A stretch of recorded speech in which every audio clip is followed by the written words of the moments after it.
Okay, we are live. All right, we're gonna wait to see if a few people come in. I share the same audience. If any of you know, I share much of the same audience as John's Peanut Gallery. I believe her stream should be finished soon. We'll wait to see if a few people stop by. Wait a few minutes. So while we wait. Okay, we are live. Oh, geez. Well, here we go. All right, we're going to wait to see if a few people. Okay. All right. Sorry, technology. Technology was starting in the 80s, but not quite what it is today. Yeah. So yeah, welcome to Straight Talkin' Fedora Chic. If you are new here, we are a commentary channel. We do reactions. Sometimes we do some story times. And well, welcome to this ride. Today, I am doing my very first reaction to Foodiebeauty. No, it will not be a highly critical one. No, it will not be hate. I just thought it would be fun to see a reaction from her retro 80s mukbang. It would be fun to do a reaction maybe from somebody who actually lived that period, the 80s. I was, hey, Green Gypsy Bird. Hey, Real the Mask Rapper. Good to have you on. So I thought it would be fun from the perspective of somebody who actually lived through the 80s, who was a teenager. I was in high school. Hey, Terry. Good to see you. So I thought it would be fun, a Gen X or somebody who lived during that time period in high school. Also, I had seen some of the comments flying around that because given that Foodiebeauty Chantal is Canadian, they would have liked to have seen maybe some more Canadian trivia pertaining to the 80s. And I've noticed the same thing myself on my own videos. A lot of people want to know more about Canada, what's going on in Canada. So I'm going to try and provide some trivia interspersed. So it's not just going to be simply straight reacting to Foodiebeauty. It's going to be also a little bit of 80s, a little, hey, Megan, good to have you. A little bit of 80s stuff. What was it like when we were there? I'm going to have to consult notes for some of the history, for some of the major points, because as we all know, I have a shit memory. I have a totally crapped out memory. So I'm going to be consulting notes from time to time. And as Chantal says herself, she was born in 1984, which means she was pretty much a toddler, a baby to toddler, to preschooler, kindergarten, grade 1 until 1990. So, I thought, somebody like myself who was actually a teenager at that time. Hi, Carla Lily. Good to see you. So why not do this? But no, this is not a hate video for Chantal. I don't have any hatred for her. I ordinarily don't watch her content because I find her content for the most part boring. And I really can't deal with the farting on camera, really. It's the same thing for Nikocado Avocado. I just can't really handle that kind of thing on camera. But I'm just squeamish that way, kids. But no, there's no farting in this video, no bodily functions going on this video we're reacting to. I would like to say I'd like to give kudos to Chantal because, hey, Solo Blue, I would like to give, hey, Beckaroo. Oh, that's okay. That's okay, Beckaroo. You're always welcome to make comments. So, I would just like to say about Chantal's videos, like mukbangs now are so competitive, like almost everybody's doing them. ASMR, fat people, skinny people. You're doing like Stephanie Sue and talking true crime stories. Zach Joy, where he doesn't talk at all. And then, of course, you get the kitchen floor drama of Trisha Paytas. And then you get the most horrific table manners of somebody like Steven Sushi. The most horrific. I can't even watch a Steven Sushi video because, it's just gross to me. And Nikocado Avocado and Orlin and them fighting and trolling domestic abuse, which I have an issue with. So I like that Chantal is, she's got the green screens now. I'm actually living, it's too bad her 50s video didn't have a green screen. I would have liked to have seen that, but we're not reacting to the 50s video. But I like that she's putting on the period costumes and there's a green screen to sort of give it the ambiance and trying to look for foods of the 1980s, like in this case of the 1980s. I do have a critique about her food.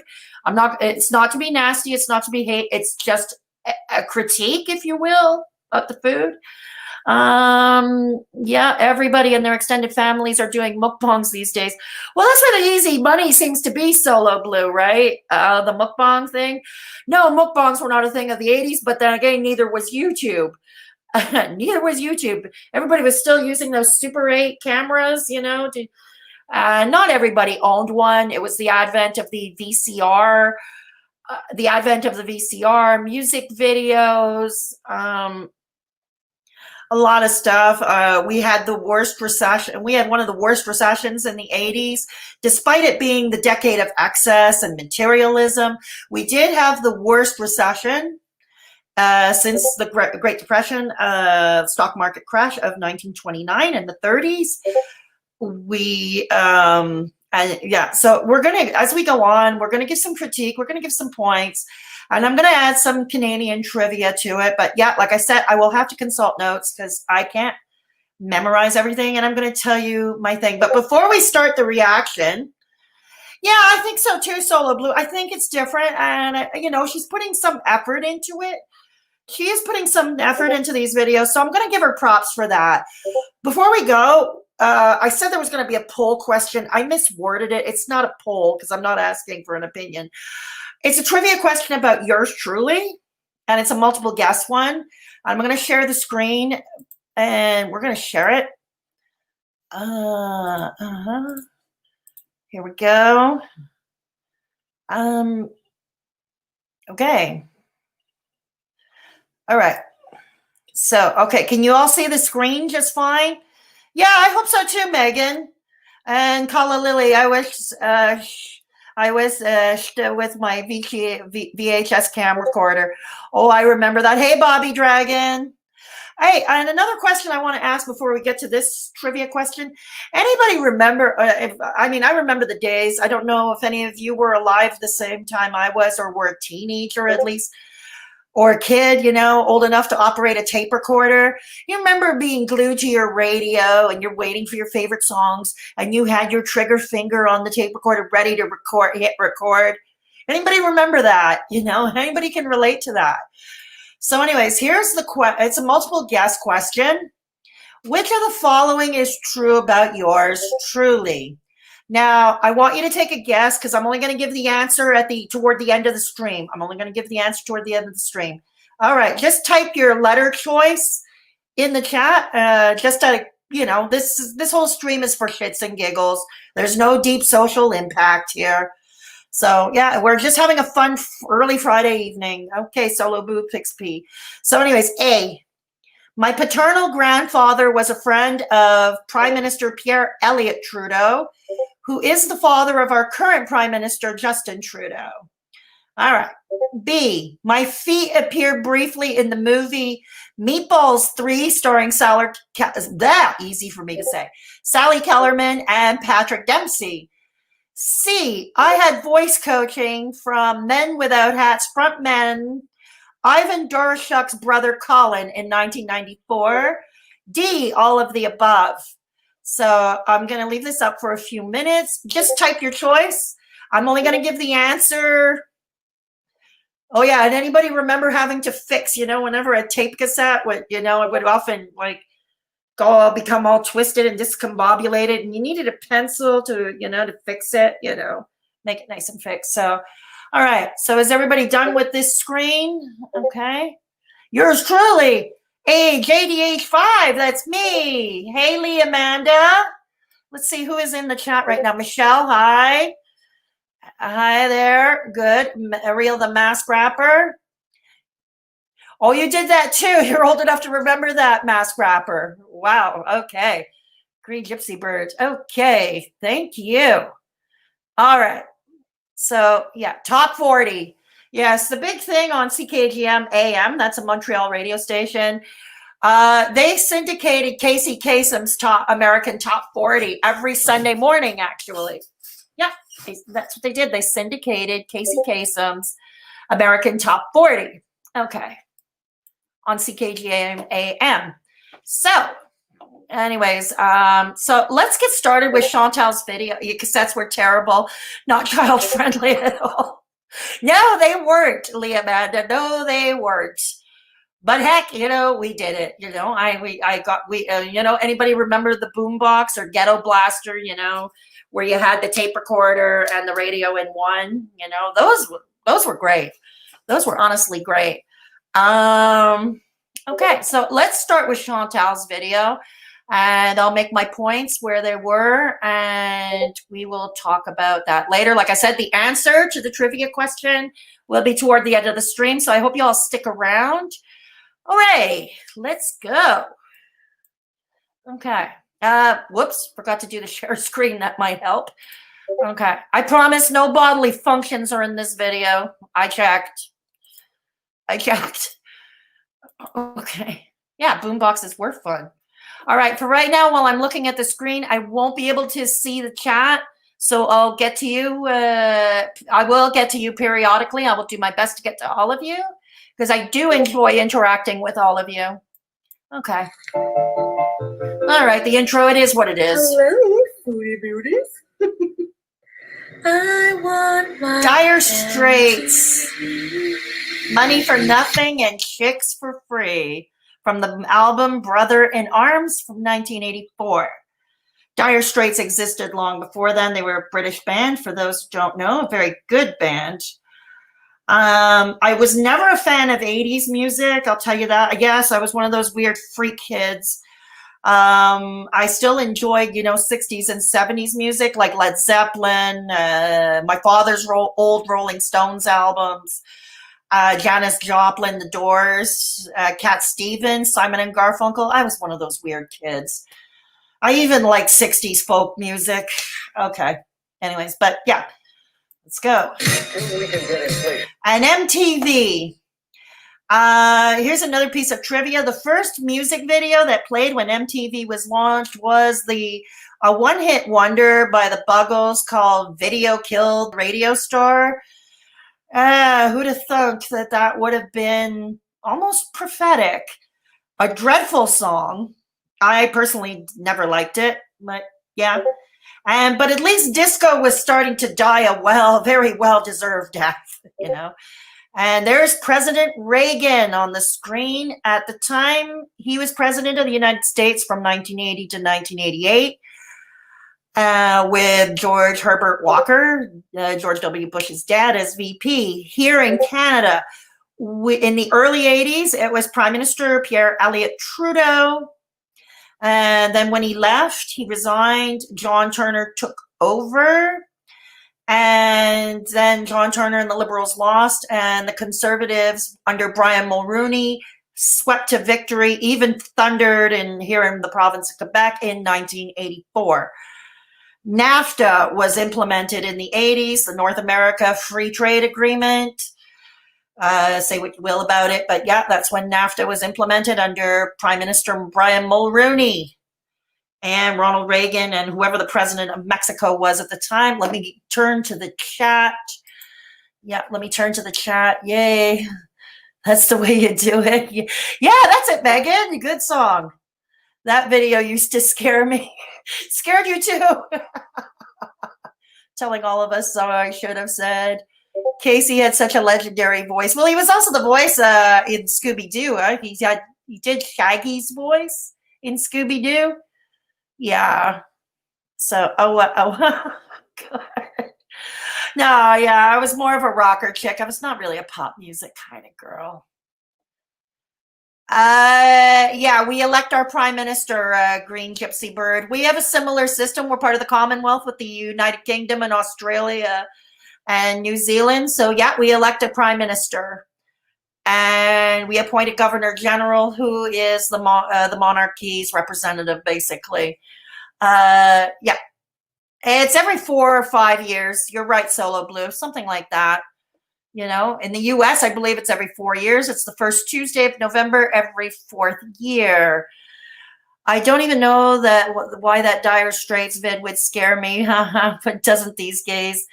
But as a kid, I was terrified. I don't remember that video, and I would love to play it, but I'd get a copyright claim on my channel, so we're just gonna have to make do without it. Do I love Bob Ray? I liked him fine. I liked him fine when he was leader of the Liberals. I mean, the party was in third place federally. Yes, I'm aware of its history in Ontario as premier in Ontario. I am aware of the history of Ray Days, but that was the 90s. Anyways, so yeah. So that was the politics. Let me consult my notes. I'm going to give you an icon in 1980. Terry Fox. He was a young amputee who lost his leg to cancer, and he wanted to do run a marathon across Canada to raise awareness and money for cancer. Unfortunately, about 24 to 48 hours later, he couldn't continue running. And it turned out he had to be carried in an ambulance to the hospital because, as it turned out, the cancer had come back to his lungs, and he died a year later. Very sad, but Terry Fox is a Canadian icon. I'm surprised Chantal didn't talk about him in her 80s video, actually. You know, I'm surprised Chantal didn't talk about Terry Fox, because he is an icon. Many parks and streets across Canada named after him. Schools, elementary schools, high schools across Canada. Here in Montreal, certainly. There's the annual Terry Fox Run where the kids participate.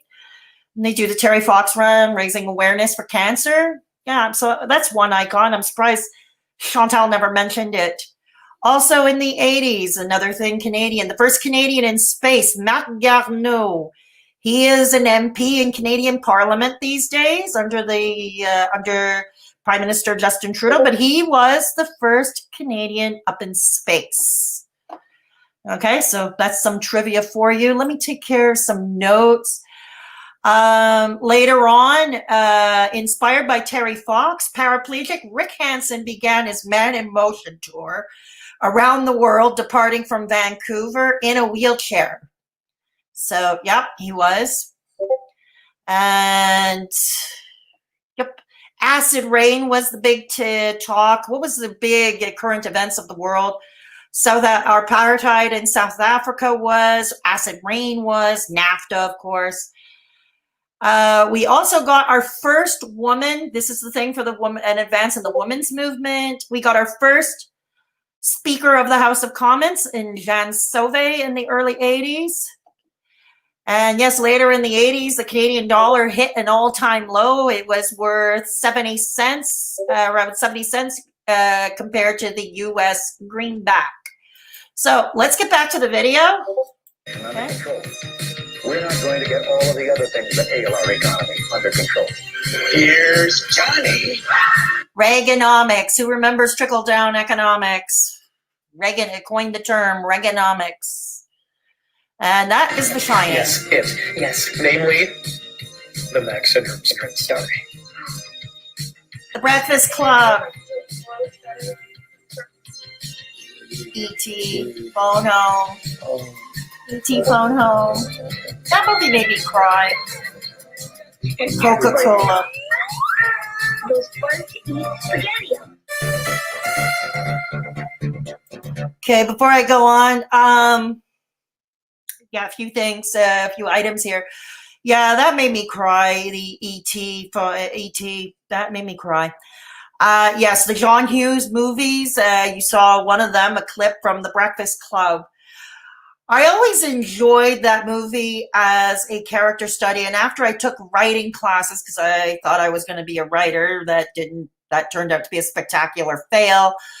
Hey, I admit my own shortcomings, but I took writing classes and I learned more, a lot about character arc and the whole rule of writing man against man, man against himself, man against his environment. And high school was sort of like society for young people. Like you saw Claire, played by Molly Ringwald, in her designer clothes, and she was probably the leader of the mean girl clique. And you saw the geek in Brian, the character of Brian. You saw like the sort of the delinquent, played by Judd Nelson, you know, Bender. And of course the jock, played by Emilio Estevez, and the sort of the freak girl, the kind of girl that kind of scared everybody because she was misunderstood, and you know, played by Ali Sheedy. And they were all reunited together, but they had no show, you know, that's the thing, they had no show to preach to. If anybody wants to see me do a video doing a character analysis, let me know in the comment section below, or you can let me know in the stream if you want to see that, doing a character analysis of some of these movies. Let me know. So let me see. Breakfast Club was your favorite movie. Loving the trivia for this straight talking. Thank you, Solo Blue. That's sad. Yeah, it was very sad about Terry Fox, real mask rapper. Yeah. Terry Fox was a Canadian hero. And that's why I'm kind of disappointed Chantal didn't talk about him, I'm honestly, because he was like an icon in Canadian history. Hey, I did a quiz once online, and to find out which Breakfast Club character I was. Guess who I was? I thought I was going to be the freak, you know, played by Ali Sheedy. I forget what her name was, her character's name was in the movie. Don't remember it offhand. But I thought it was going to be her, but it wasn't. I apparently was closely related to Bender, Judd Nelson's character, the delinquent. Go figure. Yeah. So one day, yeah, I'll do a character analysis of that. I was thinking of doing The Breakfast Club and my favorite 80s movie. It was a box office flop in 1989, released in 1989. Box office flop, but it turned into a cult classic, Heathers. That black comedy, High School's a black comedy, Heathers. And I've always wanted to do a few character analysis of some of them, like JD and Veronica Sawyer, you know. But yeah, Bender, I liked Bender, you know. He was a character I could relate to. Probably, you know, after I left high school, that's also when I started my tour into the drugs, you know, into addiction. So, which there are videos on my channel, so I'm not going to go into those stories because there are plenty of videos on my channel talking about my story in active addiction. But yeah, that was, and I think maybe that's why I could relate to Bender, you know? Yeah, I agree, Heathers. It's on Amazon Prime. If you've got Amazon Prime, you can get Heathers. Yeah. My mother put me into Eagles in the 80s. Disco mask rapper. I was not in. I mean, what was the music? Duran Duran, which I hated, but the girls all fallen for Simon Le Bon. Pet Shop Boys. A lot of prog rock, alternative music that became sort of popular in the 80s, like Genesis, U2, Krista Berg. They started having their popularity in the 70s here in Montreal, played on Chaume 97.7 FM. Yeah, it was formatted as album-oriented rock, you know, Chaume FM. And a lot of us, the rockers, would tune into that, and those who were into the pop music still tuned into CKGM AM, 98 AM, you know. But yeah. Yeah, he was more 60s and 70s, JH. But yeah, I admit I'm a fan of Gordon Lightfoot. I can get down with Gordon Lightfoot, absolutely. All right, let's go on with the movie. Okay, I'm going to be critiquing the food after. If I forget, remind me. I'm going to be critiquing the food. Not in a mean way. I'm not going to be mean. Get into the groove, boy, you've got to. What was the title of that song? That was Madonna. The title of that song, I forget. Holiday, was it? Yeah, Chantal's outfit, I like it. Back in the day, the colors, it was a lot of bright colors, a lot of pastels.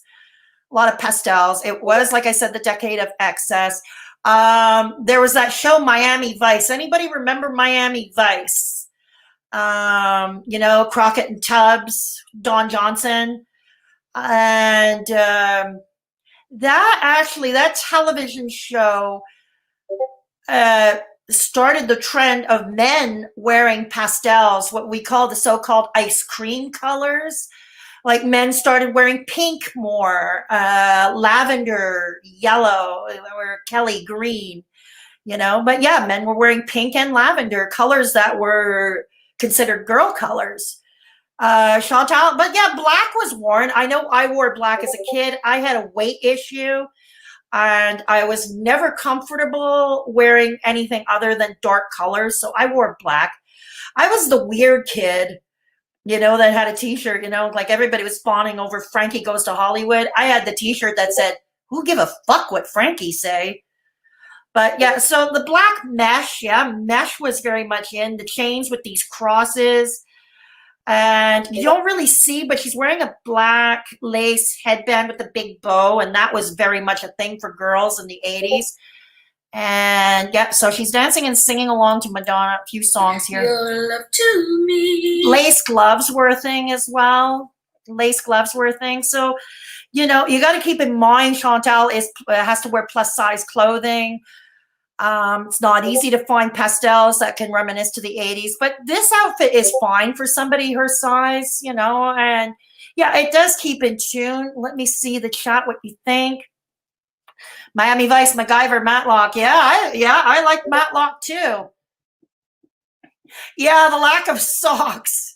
Or how about Don Johnson wearing these linen suits, you know, linen suits, but he wore a t-shirt, you know, it was usually a pastel colored t-shirt, you know. Matlock stuck to the same gray suits all the time. He was like a very old school, you know, kind of like that 50s-ish gray suit Matlock. Andy Griffith, he was, yeah. Yeah, the gloves were fine, yeah. Yeah, Frankie says relax, but I had Frankie, who give a fuck what Frankie says. That's what I had, okay? I was one of those weird kids. I also had a weight problem as well, so I did tend to favor the black, you know, colors. And yeah, I like her outfit. I have no issues with her outfit.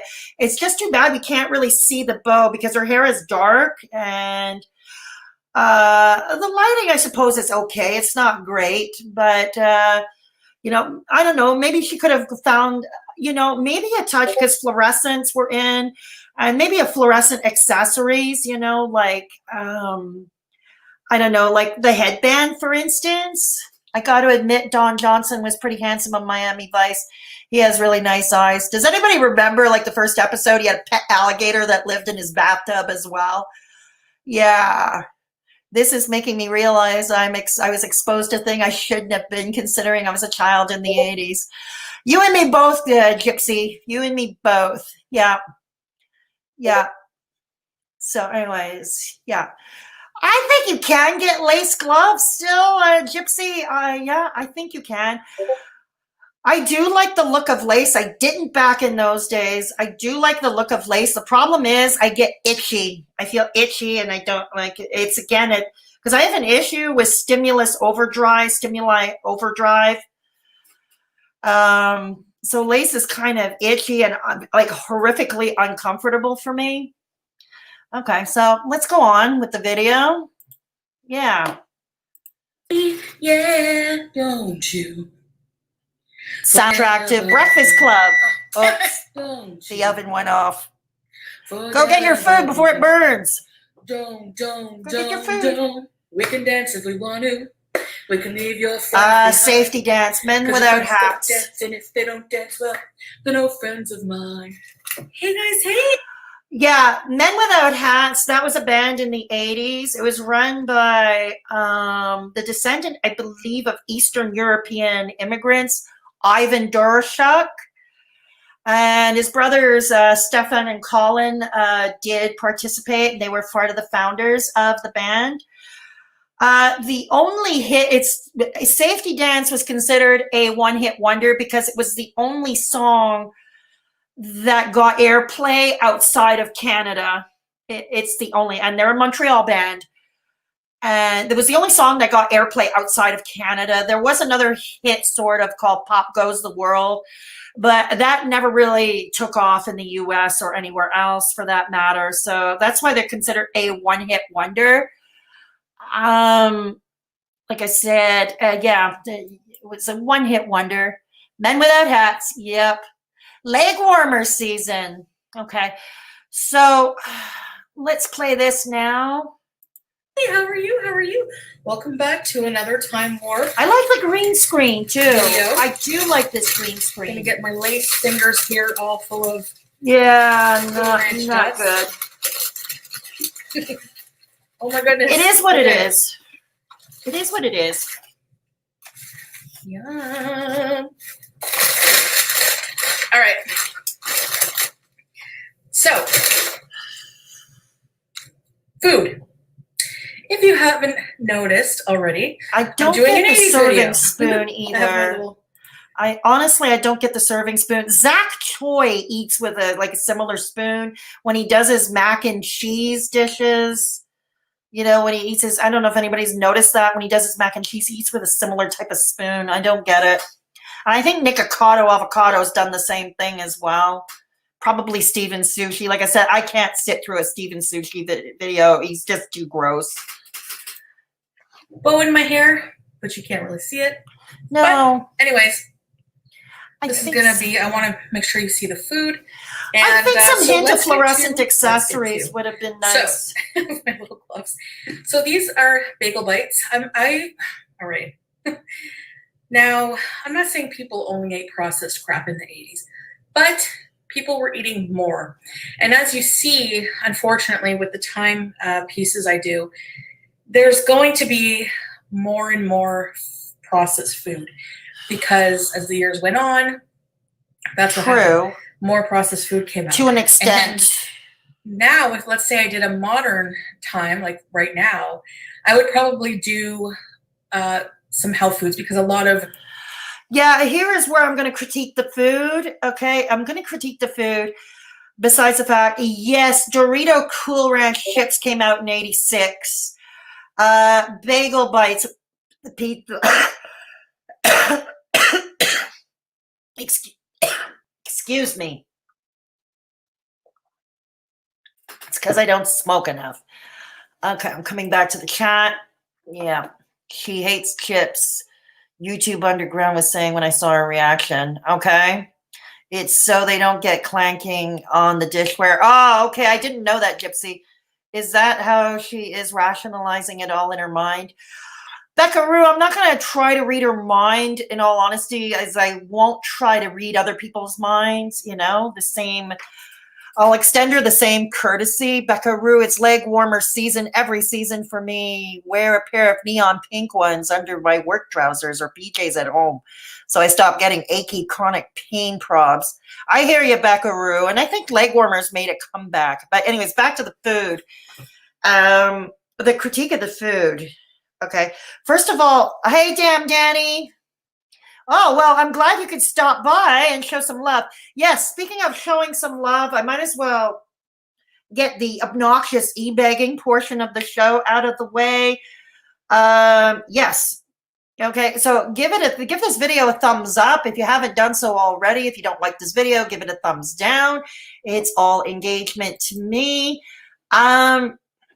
Yeah, so, and if you wish to support the channel, just quickly, I have Patreon for as little as $1 per month. I upload about once a month of more personal content, also with some reactions. Yeah. So if you wish to do so, one-time donations, PayPal. Sorry, I don't have a mod in with me today. That's okay. We'll make do. We'll make do. I don't have a mod in here with me right now. Okay. Copy and paste is not working for me right now. Okay. I also have merch, which I'm going, right now I'm still at Teespring, but yeah, I'm still at Teespring, but I will be,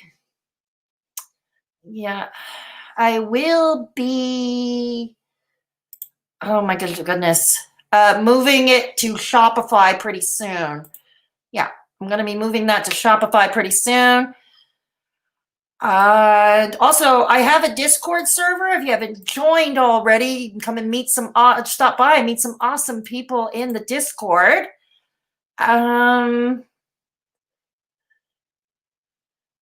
Sitting here more than 2 minutes. Yeah, like up the stream. Yes, please do like up the stream. Yeah, and there is also, yeah, Discord. If you haven't joined already, why not consider joining? You have to be 18 and up, and you must go through a verification process because we try to keep things as drama-free as possible. We've had an issue with trolls. We nipped it in the bud, so we go through. So yeah, there is a quick verification process. You'll go through a CAPTCHA to join, but there's rooms to suit every taste. So consider joining us. All right. So yeah, back to what I was saying. I'm going to critique the food. Yes, there were more processed foods, but here's the thing about the decade of the excess of the 80s. People were starting to go on a health kick. A health kick was starting to go on. If anybody remembers, like the leg warmers that Becca Rue was talking about, leggings, ripped sweatshirts, t-shirts, reminiscent of movies like Flashdance. Anybody remember Flashdance or Fame? Both with Irene Cara. Yeah. And maybe Xanadu. I'm not sure. But yeah, those that were made famous. Yeah, so, but exercise clothes were in. The Jane Fonda workout tapes were a thing. Richard Simmons, as obnoxious as his voice Richard Simmons was a big hit. He was quite a flamboyant exercise instructor. Who can remember Sweating to the Oldies? So, you had shows like the 20-minute workout. PBS had a show from France called Gym Tonic, leading an exercise class. Leading an exercise class. The health club was the place to be. Yes, people still went to the nightclubs, but the health club was the place to be, man. One of the first gym chains in Canada was Nautilus Plus. Yeah, Richard Simmons. Do you all remember when workout wear became? Yeah, that's exactly what I'm saying, Solo Blue. It was. Workout wear was streetwear. Made famous, like movies like Flashdance and Fame, Oh, you love Richard Simmons, Gypsy. Okay. You love it, Richard Simmons. Yeah, I don't know. I found his voice to be quite obnoxious, but okay. So, yeah. So anyways, yeah. So people were on a health kick, and I think that's one of my main critiques of Chantal's food. I understand she's a junk food addict. It's not for me to dictate how or what she does, and I'm not going to send any hate her way. I'm a recovering drug addict. There are certain things that mimic it, so, but if you want to do a period piece, and like I said, I do like the period pieces. I think the food for the 80s show, I would have chosen sushi became a thing, for instance, in the 80s. Sushi became a thing.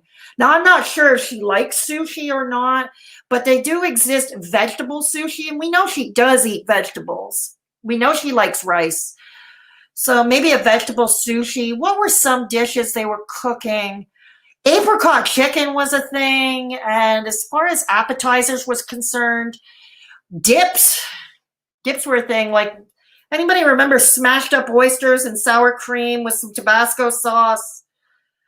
Anybody remember that? Or the spinach artichoke dip made with sour cream and mayonnaise, and usually a packet of the dry Knorr dried vegetable soup mix. And you served it in a bread bowl. You served it in a bread bowl, and that was a thing. So if you want, and of course, cocktail weenies, not healthy either. They're like what, miniature hot dogs? Not healthy either. But if you wanted to do an appetizer thing, I don't know, that is. But yeah, the bagel bites were definitely out, along with pizza roll-ups, pizza rolls, pockets, hot pockets, and the like. So, but like I said, a health kick was, well, kicking in. Jazzercise. That's right, Gypsy. Jazzercise. Yeah, I agree. I agree with you, Mask Rapper. I found Richard Simmons annoying too. Personally, I found him annoying. But Jane Fonda's workout tapes were a hit. I mean, that woman was in her 40s, and to look as, fabulous as her, middle-aged suburban housewives all wanted to look as good as Jane Fonda, right? They all wanted to look as good as Jane Fonda. So that was a big thing too, the Jane Fonda workout tapes. So yeah, there were many different kinds of salads. We were starting to get more creative with salads. So she could have done a salad quite easily as well. If she wanted to go more the comfort food route, what was a few things in Canada? Something called vol au vent, which is sort of, again, revolting to me, but she might like it. I don't know. Vol au vent, it's kind of like a creamy chicken, like a chicken a la king. Excuse me. Like a creamy chicken in a pastry shell. I'm going to show you what that looks like for just a brief second for those who are wondering. Vol au vent.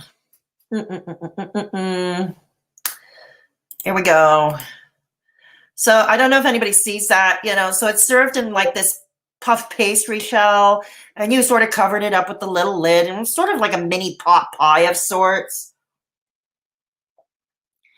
Now, those pastry shells are still sold in Canadian grocery stores, so she probably could have found a package of those and did a quick chicken, because we know that Foodiebeauty is capable of cooking. She's proficient around a kitchen.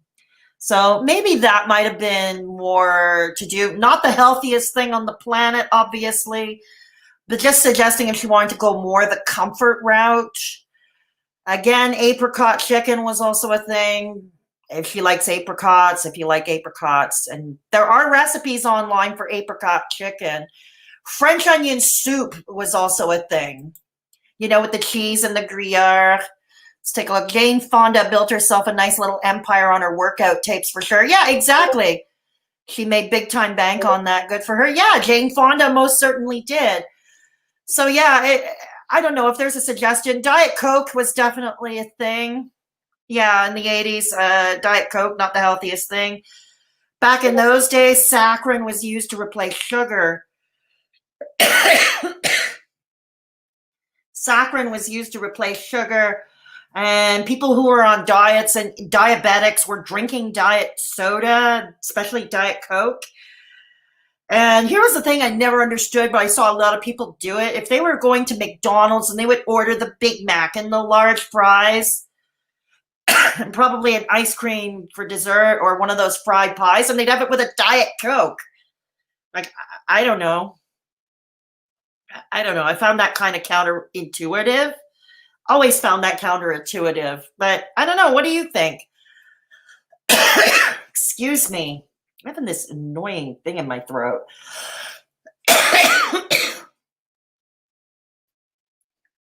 So anyways, yeah. So like I said, fondue parties were an in thing of the 70s. Fondue things were a thing in the 70s.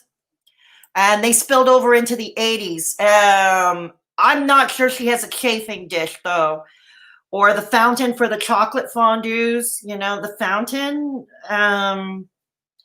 Or the chafing dish for the meat fondues. You know what I mean?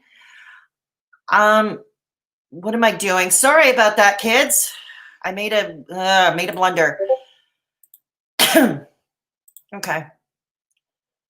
Hang on. So, but if she had a chafing dish, she could have done a fondue party. That would have been fun too. Very much in keeping, with that. All right, let's go. Vegan foods have come out, like Beyond Meat burgers or something like that. So I'm trying to do foods that are really with the time period. There was a lot of... and I forgot to mention, alphagetti was a thing in the 70s. It was more of a thing in the 70s. It's what we were fed for lunch if we weren't at school.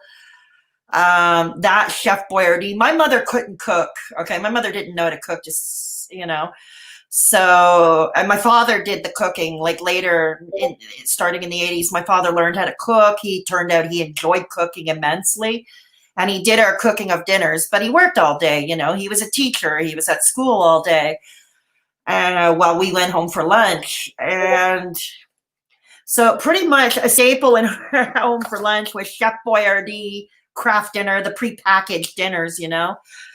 But I'll tell you this, the first prepackaged frozen dinner was by Swanson. It was in 1953 and branded as the TV dinner, where you had your full dinner with a dessert included.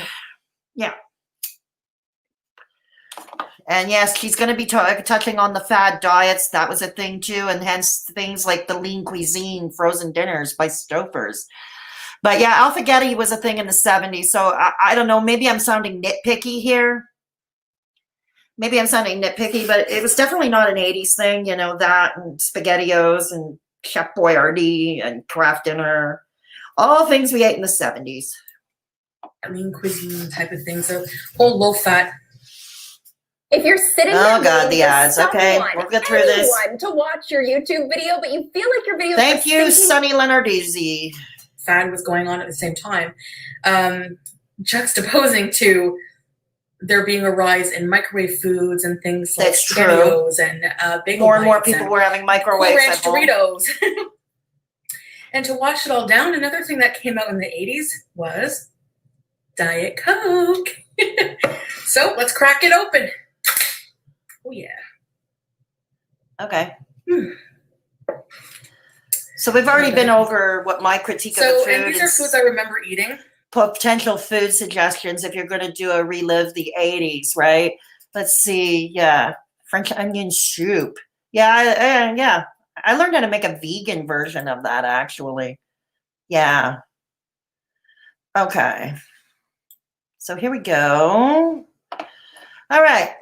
Let's keep going. Let's keep soldiering on. As a kid, and a lot of you may find this nostalgic. I'm going to try to increase the speed. If you don't understand bagel bites, I remember those apparently. I'm going to try and increase the speed so the stream doesn't go too long. If you have trouble understanding, let me know and I'll put it back to normal. We're going to try it at 1.25, okay? Came out in the 80s. Cool Ranch Doritos as well, and SpaghettiOs. Now, no, that came out in the 70s. Here in Canada, I don't know if you have this in the US, guys. Let me know. But we have something called alphagetti. So alphagetti was derived also alphabet soup, coffin by Campbell's, vegetable soup with the alphabet pasta. But that existed for many years. It's like alphabet spaghetti. So, yeah, it's really hot right now. It's alphabet. I personally find it revolting. I loved it as a kid. I won't lie. Probably because I was fed it all the time. I won't lie. I liked it as a kid, but I would find it revolting now. So. Eaty bite. Okay. I still. It's a shtick. Once in a while. It's a Sometimes shtick. I put hot dogs. Sometimes I put cheese. But. Yum. Yes, yes. I was born in 1984. Sorry, I'm going to turn off the Discord. That's what's making that noise. It's been a while since I had Cool Ranch Doritos as well. Read a bite. I think they're my favorite. Do you guys like these bagel bites, pizza bites? They're pepperoni and cheese on little mini bagels. You did sweating to the oldies too, Dixie.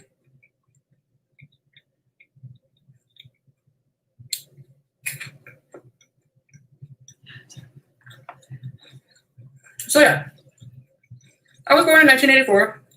Yeah. So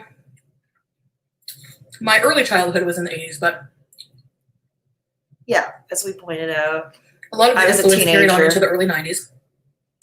By the way, I have so much Aquanet in my hair that I don't want to stand too close to the oven for cooking because, man, like French formula and Aquanet. There's enough Aquanet in my hair to cause an explosion bigger than a math bomb.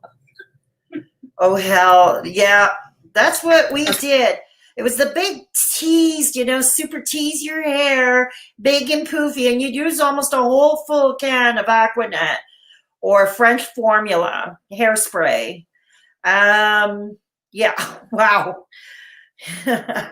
Do I remember that big poofy hair?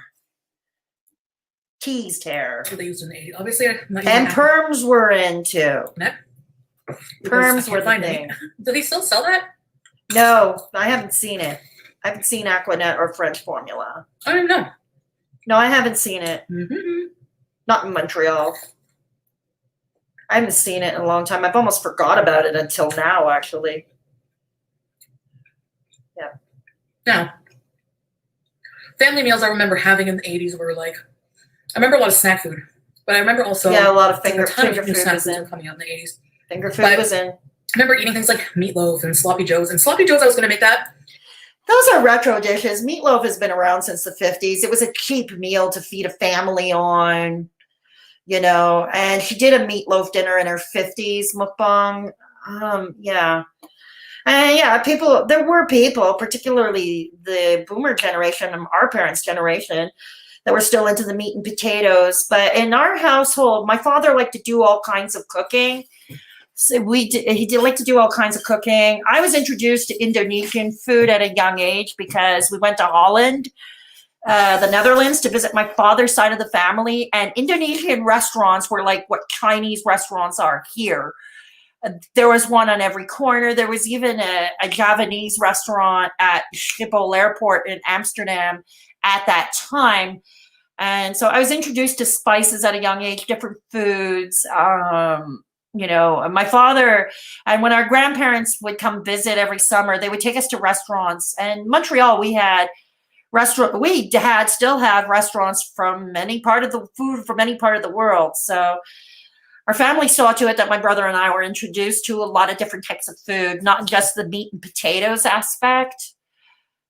Because that did become really big in the 80s. But I want to save it for my TMI story time. You got to get that hair so big.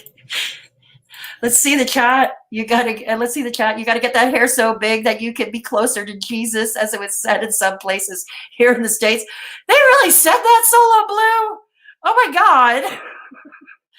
Sloppy Joes. I'm a vegan, but I have made a vegan version of Sloppy Joes with minced mushrooms. And that's good. I have a good recipe for that. Yeah, okay. So traditional meals people were eating in the 80s weren't invented in the 80s, I think hamburger helper was. Hamburger helper was the 70s. I know, my mother fed it to us too.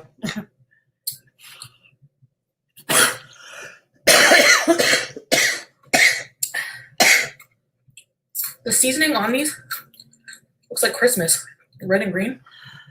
I don't think I could eat. I don't know. Okay, there's I don't think I could eat anything. No, that's not true. I don't know. It just doesn't sound appetizing to me. Anyways. So yeah, 1984. I remember. Maybe we'll try to speed it up a bit more. Let me know if it's hard to understand. I'm moving it up to 1.5. I'll slow it down Like if you have John Hughes trouble movies? understanding. Those were big in the 80s. Pretty in Pink. Yeah, the John Breakfast Hughes. Club. Breakfast Club, of course. St. Elmo's Fire. Young Patrick Swayze. Who remembers a young Patrick Swayze and a young Rob Lowe in St. Elmo's Fire? Oh, no, that wasn't St. Elmo's Fire. Sorry. That wasn't St. Elmo's Fire. The hockey movie with an early Patrick Swayze and an early Rob Lowe. What was that called? Young Blood. Young Blood. That's it. Young Blood. Sorry, I always mix up Young Blood with St. Elmo's Fire. I don't know why. So much happened in the 80s. The Nintendo, come on.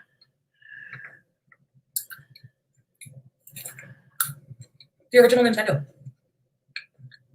I remember playing that when Super Mario freaking out. And Duck Hunt. Oh man, Duck Hunt infuriated me. I think I blame my current anger issues on Duck Hunt.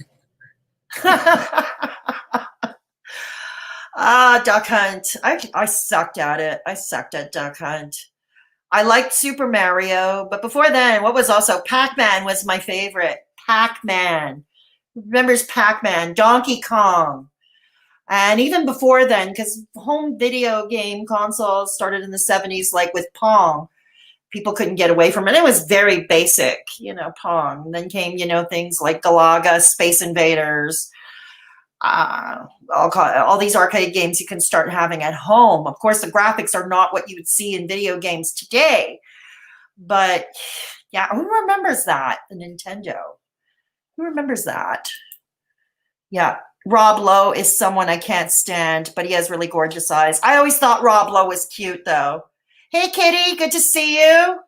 Yeah, you remember Pong. Yeah, that's it, Pong. Yeah, it was the companies like Coleco and Atari that started out the thing. And, of course, neither of these companies exist today.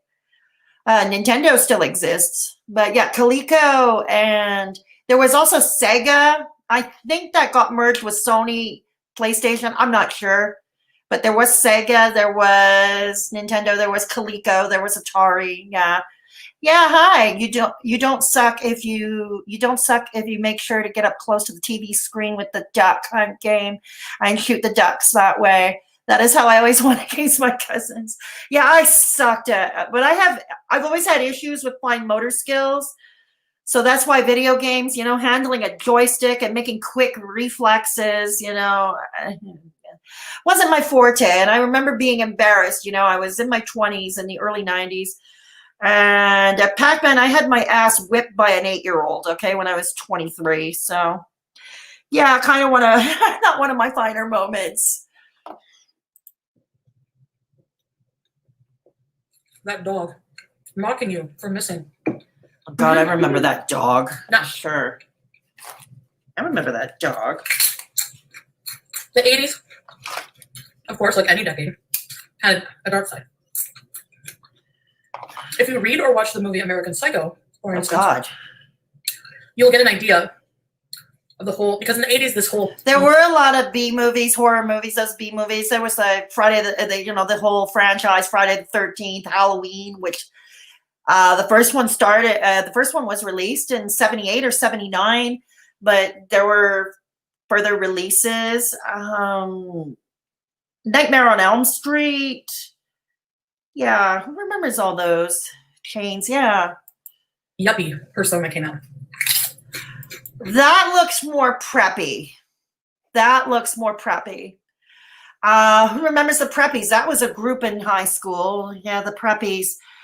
The running joke was if you were anti-preppy, it's, save an alligator, eat a preppy. Because back in my day, it was either the little Ralph, the little polo player on Ralph Lauren, or the little alligator for Izod Lacoste shirts, and you really were persona non grata. The last high school I went to 4 different high schools. And the last high school I went to, a lot of preppies, and not to mention my father joined a yacht club, so a lot of rich preppy kids with their designer preppy clothes, and you just were persona non grata if you didn't have an alligator on your shirt or on your clothes or the polo Ralph Lauren. You just didn't. And my parents didn't buy that for us either, because my parents believed you were paying mega bucks for the brand. Now, when you're a kid, you don't really understand that. I don't think I was all that interested either, but you don't really understand that. I wanted my first pair of Sergio Valente jeans back then, or Jordashes. And my parents always said, you're paying for the brand. And you know what? Now as an adult, when you're doing the budgeting yourself and you got to pay your bills yourself, it's called adulting. Yeah, you are paying for the brand. Damn straight. You could get something similar looking great for half the price, Yeah, Brett Easton. I do remember the doctor. Sega is PlayStation now, eh, Kitty? Yeah. I remember the doctor told my mom to get my brother a Nintendo to help with his hand-eye coordination. Really, Gypsy? I bet that wouldn't happen today. No, not likely. Brett Easton Ellis wrote American Psycho, such an amazing book. I never read it. Okay. Are you leaving us, Kitty? Okay, we'll catch you later. Thanks for stopping by. As usual, the stream will be left up so you can join in. If you haven't already done so, please give this video a thumbs up or a thumbs down. And if you haven't subscribed, please consider subscribing. back to the subject at hand. Yeah, haha, Zach Morris from Saved by the Bell. Penny loafers. Hey, Daphne, I didn't see you come in. Daphne, yeah, penny loafers. Yeah, definitely. And also like boating shoes, the sailing shoes, Sperry topsiders. Anybody remember those? Yeah, that was the preppy crowd. So what Chantal is showing here is prep. Becca Rue, your parents were right. Do they have preppies now? Gypsy asked. I'm sure they do. I'm sure it's slightly different though. The brands. Now we have like Tommy Hilfiger. So Tommy Hilfiger, I suppose, would be the end brand. There's still Lacoste with the alligator that made a comeback, and there's still Ralph Lauren, the polo. Yeah, but add Tommy Hilfiger as well. Yeah. Tommy Hilfiger, but yeah, sure there would be preppies now. Yeah, I would think so. Well, again, I'm not a preppy, so yeah, not a preppy. But yeah, it was like you're paying for the brand. Yeah, so thanks. Yeah, Becca Ruix, you still have Sperry's, eh, Gypsy? Cool. I had a pair of Sperry's though too, because like I said, my parents joined a yacht club. And every summer we were a yacht club family. So yeah, I did have, they were not the brand Sperry topsiders. Again, my parents would always get us knockoffs because they did believe in paying for the brand. And of course, my brother and I were still growing, right? And so we would outgrow shoes like nobody's business, you know. So I certainly understand what my parents were getting at. Yeah. So anyways, let's do some more trivia before we move on. Yeah, I already mentioned about the Canadian dollar. Yeah, Canadian sprinter Ben Johnson set a new world record in the 100-meter dash. Of course, he would later on be disgraced because he was caught, well, taking steroids. Stock prices plummeted throughout the world. Yeah, there was, it's funny. For a decade of materialism, and songs represented like Dire Straits, God, what was the song again? Money for Nothing, Chicks for Free, Material Girl by Madonna. It was funny how people were so materialistic, yet the economy totally sucked. You know, totally sucked. Also in Canada, we have one of the first, we have a Nobel Prize winner in chemistry, in John C. Polanyi, for his work in kinetic chemistry. Yeah. Bertha Wilson, first woman Supreme Court of Canada justice. Yeah, at that time, the first woman leader of a federal party, NDP, Audrey McLaughlin. Yeah, exactly. Yep. And what else? Yeah, and I think I mentioned about Jean Sauvé. Oh yes, early in 1980, forgot to mention. Ken Taylor, the Canadian ambassador to Iran, he helped 6 Americans escape from Tehran. There were 6 Americans held hostage in Tehran, Iran, and Ken Taylor helped them escape. Yeah, and it made him an overnight celebrity too. And yes, the Canada almost broke up in the early 80s. Premier René Lévesque of the Sovereigntist Party, Premier Parti Québécois, was in charge. We had a referendum. And also the Constitution was repatriated by then Prime Minister Pierre Elliott Trudeau. Once again, yes, Justin Trudeau's father. Quebec did not sign on to that Constitution, and that causes a bunch of other weirdness I won't get into. But yeah. All right. And all right, here we go. Very consumer-driven, materialistic-driven type of person. This is true. Yeah, I forgot to mention yuppie. That became a thing too. Yuppies are was the coin term for young urban professional or young urban professional upward mobility on the upward stream. These are the old hippies, okay? The hippies from the 60s and 70s who, you know, the hippies, the flower children, if you will, who turned around, got themselves an education and decided to go for these high-powered careers. And they studied and they went into high-powered careers and they became ambitious. And they lived in cities and they dressed in their designer clothes. And yes, with that, their shift overall, I'm not saying all of them, but their shift in their political views changed. The hippies and the flower children, I would say their political leanings, the social leanings would have been to the left, more to the left. But as they were getting upward mobility, I think more and more of them were shifting to the right politically. So that went on. So it was kind of, if there was ever a real life character arc, it would be the hippie to the yuppie, you know? So anyways, let's go. Or the kind of guy in John Hughes movies that Molly Ringwald would be attracted to. True. True.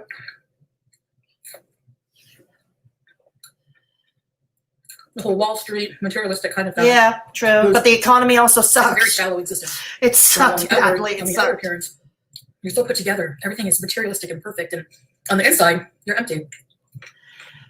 Yeah, that's true. I found out no matter, you know, these shopaholics, and we've seen them with shopaholics or an addict or something, and they try to make themselves happy. And it was always the pressure, you know, well, I'm going to get this bigger badass VHS player, and I'm going to get this bigger badass gas guzzling car, and I'm going to have a bigger house or a bigger condo. I'm going to get the most expensive clothes, and, you know, and all this, well, the economy sucked, you know, really. Well, the economy totally sucked. And how many people were happy? And unfortunately, this kind of shallow, superficial behavior goes on today, you know? Yeah.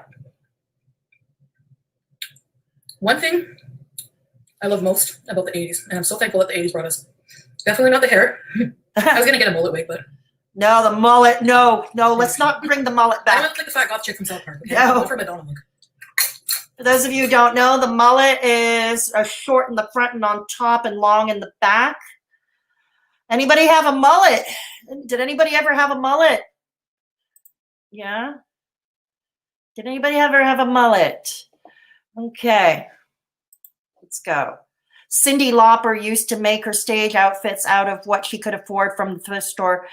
Yeah, Daphne, that's true. That's true. And I think Madonna might have too. I could be mistaken, but I really do. There was another movie in the 80s, in the mid 80s, that was not, again, another box office flop with Madonna. I think it was Madonna's first movie. Desperate, with Rosanna Arquette, called Desperately Seeking Susan. And we saw Madonna dressing, you know, there was like the old jacket that supposedly Jimi Hendrix wore. And Rosanna Arquette played the bored housewife, you know? You know what I mean? But yeah, absolutely right. What else? Straight talking. I have got to go. I have to prep for my last guitar lesson of the day. Oh, okay. Have a great evening. You've got a mullet right now, Leah Amanda. Oh, sorry if I didn't mean to insult you. Oh dear. I'm sorry. I'm sorry. Okay, well, I'll catch you. Yes, the stream will still be up, Solo Blue. Yeah. Okay, I'm sorry, Leah Amanda. Oh gosh, okay. So the one thing. The mullet was favored by both women and men, by the way. It was favored by both genders. Is the 80s horror genre. Yeah, we already covered that. Nightmare on Elm Street. Yeah, I know, we already covered that. I think Halloween was I'm like going to fast forward this a bit because we already covered the horror movies, the B movies. Okay, let's see. More interested in the pop culture as well.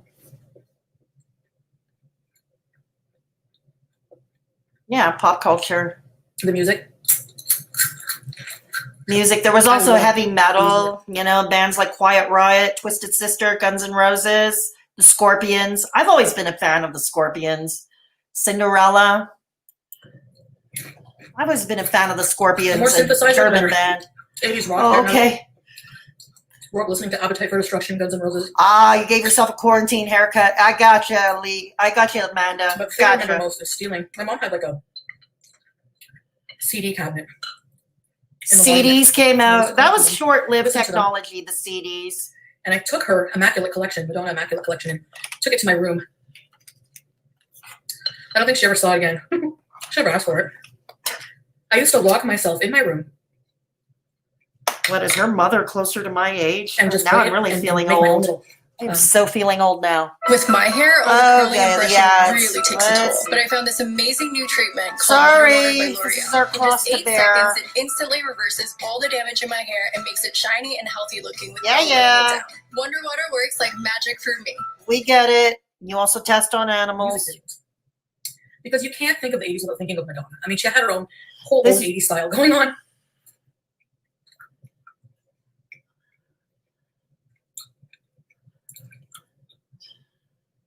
She was very sexual. Yes, that she was. That she was. And as a kid, you're very curious about that kind of thing. Remember when she came out with her sex book? I think it was just called Sex. I don't remember that. Anybody remember And bookstores that? were still a thing. Like, I know there's I chapters don't in that, remember but that. it was a little bookstore. I think it was called Kohl's. Novels. The Canadian novels too. There was the playwright David Finario, who was pretty well known in the 80s, 70s, and 80s, was getting well known. He wrote the first bilingual French-English play called Balconville and was first on stage in 79. I had the privilege of meeting David Finario on a few occasions. Yeah. I could tell you stories about that, but some other time. This video is already getting long, so I can tell you stories about that some other time. But yeah, some Canadian novelists, what were famous?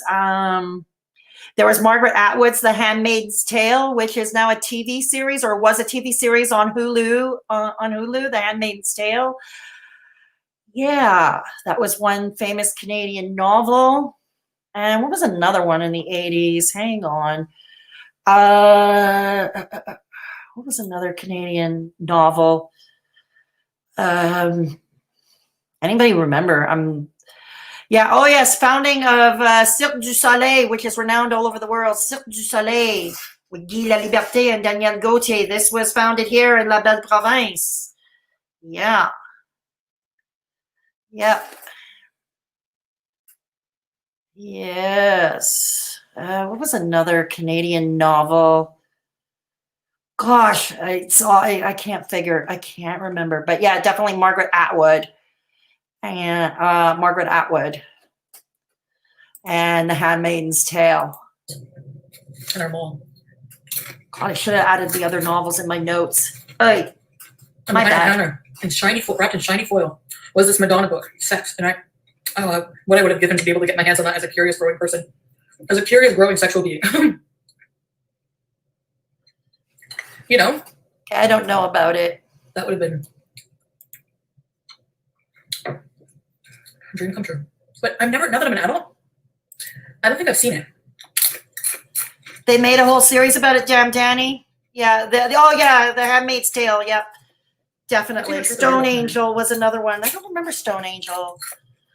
Yeah. That's right, on Hulu, The Handmaid's I liked Tale. her and Tiffany.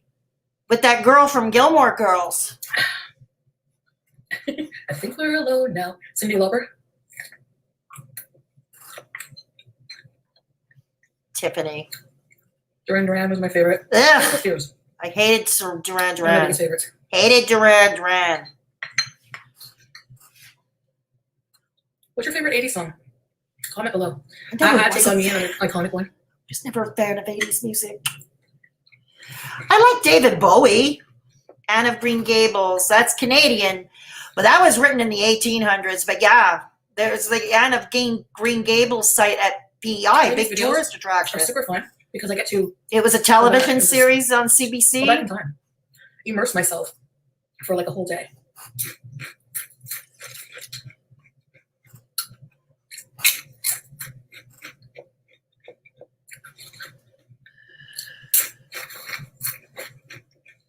Someone said it would be fun to do a video from the future.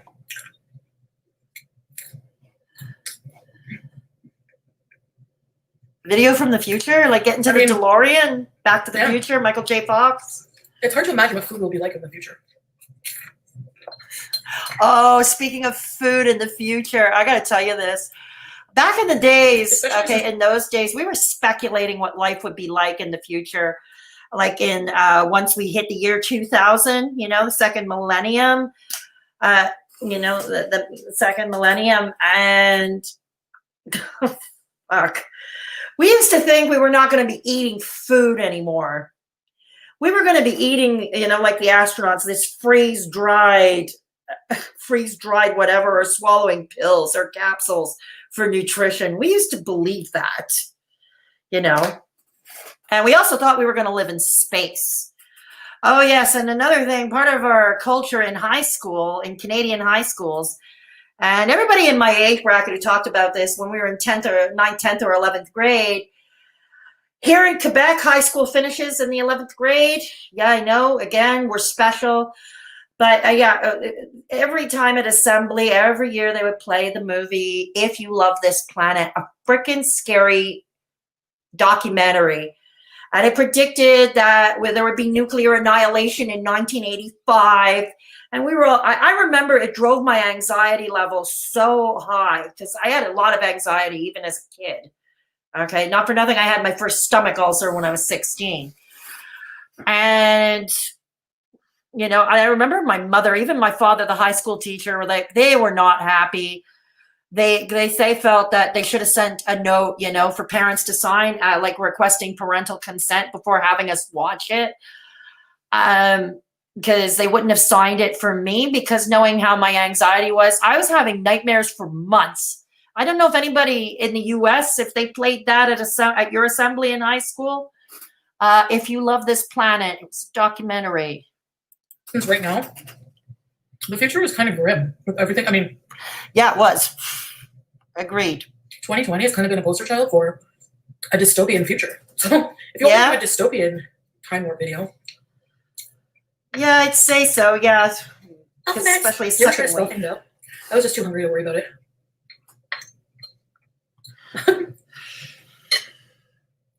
I never played with my food because I was too busy eating it. I would never disrespect food that way.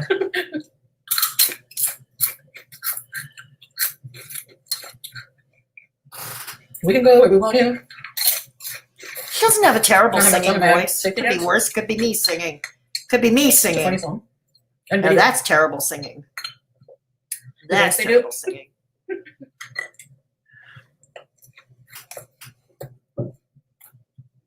Ow.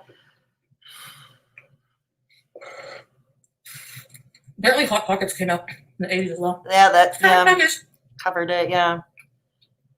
But also the lean cuisine. And do something fun. Diet fads like the Scarsdale diet. That spread out in the 70s. Retro commercials. Weight Watchers, of course. Atkins, which was the precursor to today's keto.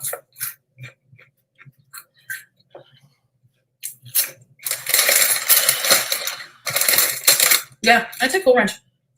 I like the sweet chili heat ones too, but these I think will always be my favorite. Sweet chili heat are good, and they're vegan. They're so good. You know? Sweet chili heat Doritos are vegan. Now I'm getting a taste for them. Diet Coke. Wash it all down. I hate Diet Coke, in the 80s, like I said. a lot of fad diets emerged. Yep. I think that's where fad dieting emerged from in the 80s. Yeah, already covered that. And then we're focused a lot on low fat. Nowadays, we're focused on low sugar, low carb. But they were low fat. And it was low sugar so that, too. you know, Diet Coke would become popular because 0 calorie beverage. And fad dieting was a thing. It was low sugar too.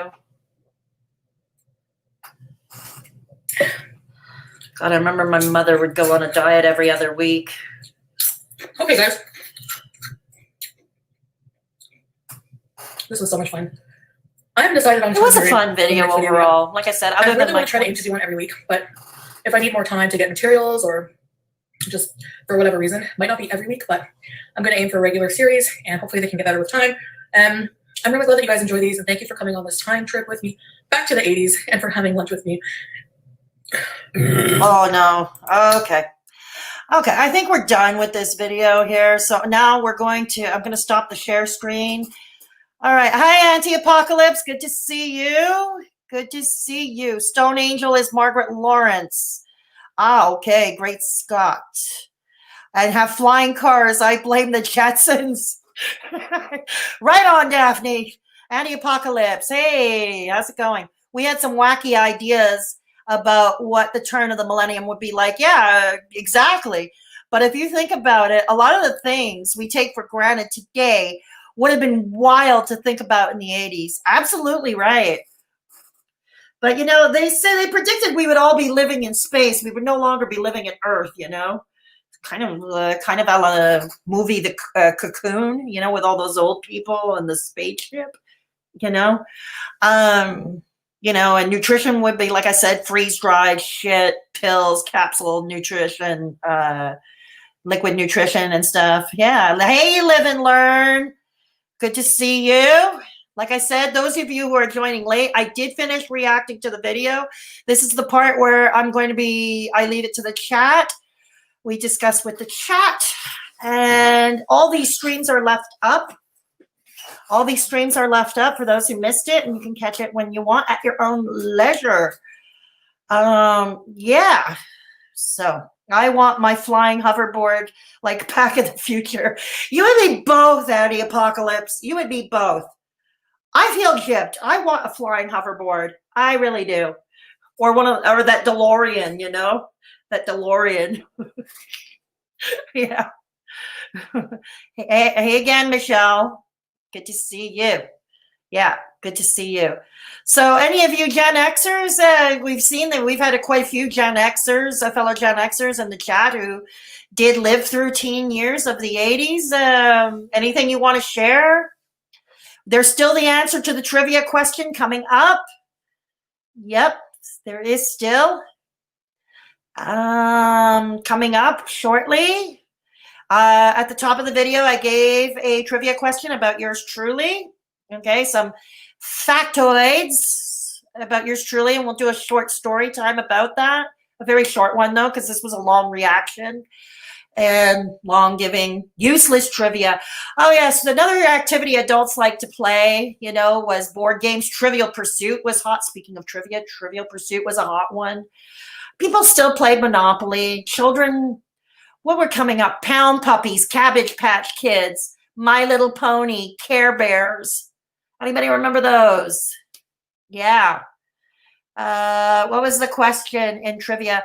Yeah, Damn Danny, that's going to come up there. I'm going to put it up. I'll bring it back to the screen now.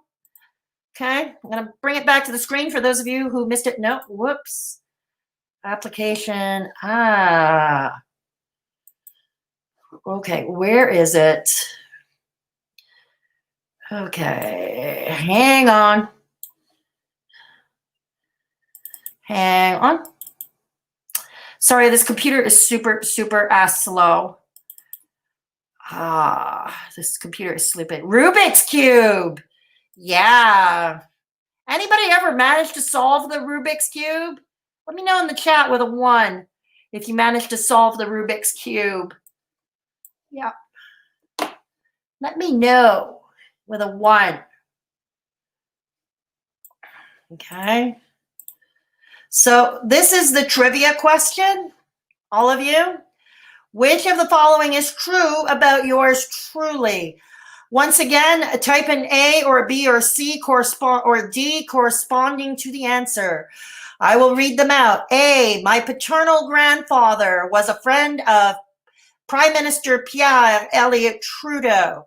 B, my feet appeared briefly in the movie Meatballs 3, starring Sally Kellerman and Patrick Dempsey. C, I had voice coaching from Men Without Hats frontman Ivan Doroshuk's brother Colin in 1994. D, all of the above. So, yeah, I still drink Crystal Light. Yeah, because that was a thing too. There were. Linda Evans. Haha. Dynasty. Knots Landing. The nighttime soap. That was popular. Dallas. Yeah. This is the internet, and I can lie, right? So sure, I solved the Rubik's Cube. Sure, that's fine, Anti-Apocalypse. That's fine. Okay. Crystal, Dynasty. Didn't they do a Dynasty reboot? Did they not do a Dynasty reboot? The first personal home computer. Oh, God, anybody remember that? 640K. And that was all the technology at the time, or the Commodore 64. Anybody remember that? Yeah. Who shot JR? Indeed, Daphne. Indeed. I want B to be the option that would be best, but I'm going to pick A. Okay. So I'm going to pop up the answer now. Okay, I'm going to pop up the answer now. Hang on. Hang on. Sorry, this computer is very slow. Okay. The answer is about to pop up. Damn, Danny, you're in luck. Take a look, see? The answer is highlighted in fluorescent green. See, I used a fluorescent there in keeping with the 80s. Yes, it is D, all of the above. And I'm going to tell you brief stories about each of them. Okay?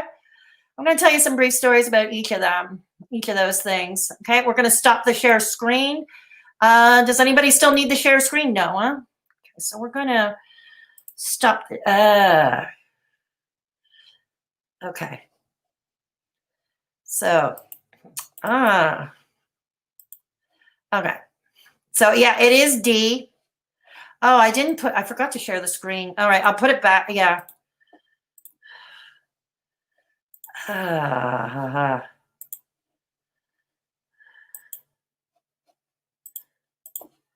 Okay, so yeah, as you can see, it's all of the above. But I need to see that, all of the above. Put it in fluorescent green, in keeping with the 80s. Okay, so we're going to stop sharing the screen. All right, so a little story about each of them. My paternal grandfather, he was a Dutchman. He worked for the United Nations. He was stationed actually in Montreal in the 60s. He was stationed in Montreal in the 60s. And later on, he was around for the opening of Mirabel Airport. Mirabel Airport, that closed a long time ago. That became an international airport. There was a lot of political ramifications. It was seen as a white elephant because we had a perfectly good airport in Dorval, which is west on the island of Montreal. Mirabel was just so far off the island of Montreal. I think it had a world record for a city's international airport being far from the city. It was like about an hour by car or something like that. Golden Girls. I'm a big fan of Golden Girls. Murder, She Wrote, Quantum Leap. My child. Remember by Men and yeah, the Underarm, yeah, men stuff, Spaceballs. Cool. What? Yeah, all D, all of the above. So yeah. Yes, my feet were in a movie. I'm getting to that, but I'm just gonna finish off the story about my grandfather and then Prime Minister Trudeau. So yeah, they met. My grandfather was Secretary General of ICAO, which was stationed in Montreal in the 60s. International Civil Aviation Organization. My grandfather did hold positions in the United Nations.